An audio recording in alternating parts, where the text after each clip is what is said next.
అనేది కేవలం ఎన్జిటి పరిమితుల్ని దాటుకోవడం కోసం మనం ఇచ్చిన ఎఫిడవిటే తప్ప ఇవాళ వెలగపూడిలో ఉన్న బిల్డింగులు ఎవరైనా తాత్కాలికం అంటే నమ్ముతారా?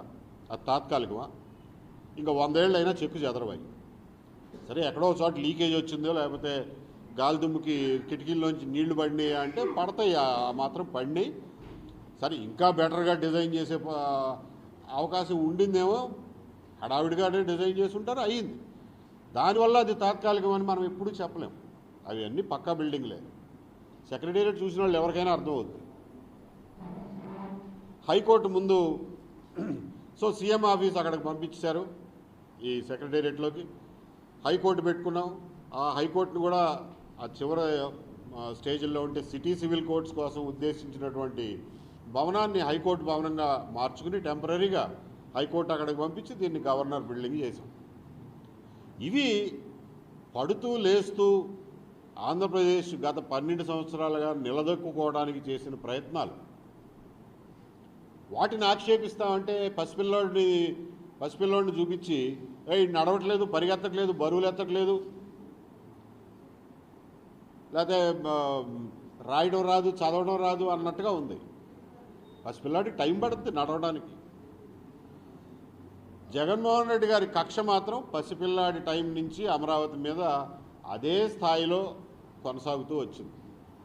కారణం ఏంటి అని అంటే మనకు కనపడేది అందులో నా పేరు లేనప్పుడు అది ఎందుకు కట్టనివ్వాలి, ఏం చేసినా నేను చేసినట్టు ఉండాలి కదా, వీళ్ళెవరు కడటానికి అనే సంకుచిత మనస్తత్వం తప్ప ఇంకొకటి కాదు. రాజకీయాల్లో ఇంత సంకుచితంగా ఉంటే పనికిరాదు, ప్రజలు ఎవరు మెచ్చరు. 2019 ఎన్నికల్లో ఎన్ని అబద్ధాలు చెప్పారో మీరు చూశారు.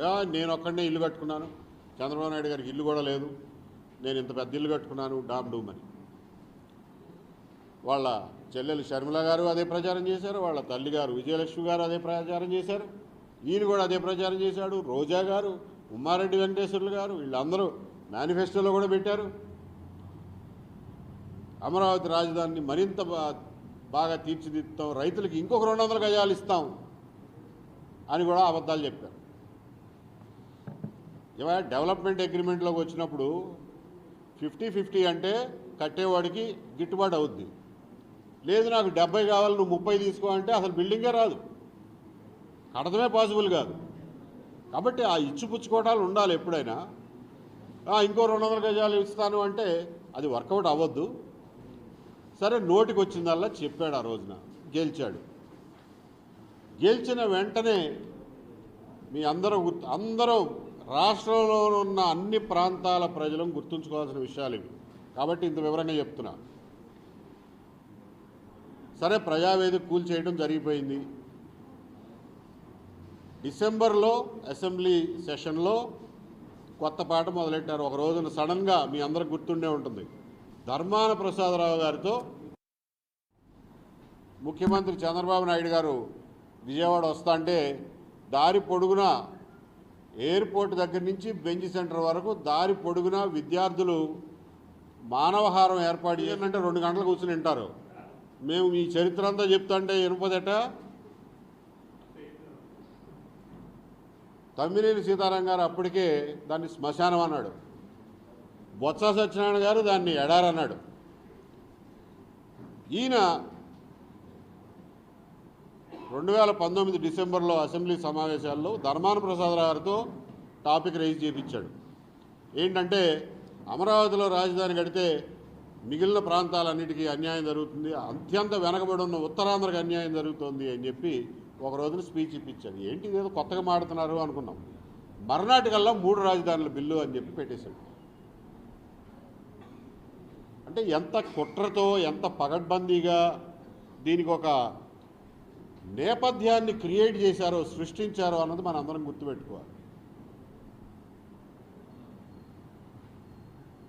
ఇక 2019 నుంచి 24 వరకు అమరావతి మీద చేసినటువంటి దుర్మార్గాలు, మహిళల మీద చేసిన అకృత్యాలు, దౌర్జన్యాలు, తప్పుడు కేసులు, వీటికి లెక్కే లేదు. మన అందరం చూసాం మన కళ్ళతోనే.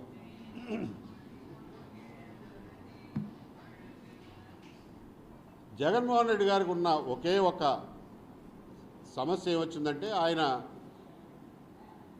వాళ్ళ తండ్రి గారి డైలాగ్ పట్టుకుని మాట తిప్పం మాట తప్పం మడమ తిప్పం అని చెప్పి ప్రచారం చేసుకుంటాడు. కానీ చాలా విషయాల్లో మాట తప్పాడు, మడమ తిప్పాడు, అన్నీ తిప్పాడు. మద్యపానం నిషేధం విషయంలో తిప్పాడు, ప్రత్యేక హోదా విషయంలో తిప్పాడు.